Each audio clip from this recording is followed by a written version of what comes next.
Hey guys, in this video, we're going to take a look at how you can enable or disable websites in Safari to check for Apple Pay on the iPhone 14 series. First, let's go back to the home screen by swiping up at the bottom of the screen. And on the home screen, tap on Settings.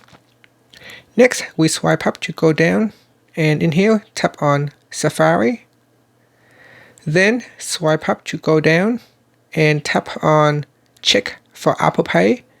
Tap on the toggle button to turn it on or switch it off.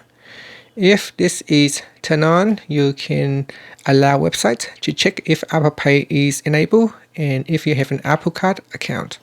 So if you don't want other websites to know about your Apple Pay setup on the device, you can switch it off.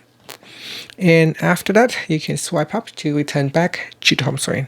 Thank you for watching this video. Please subscribe to my channel for more videos.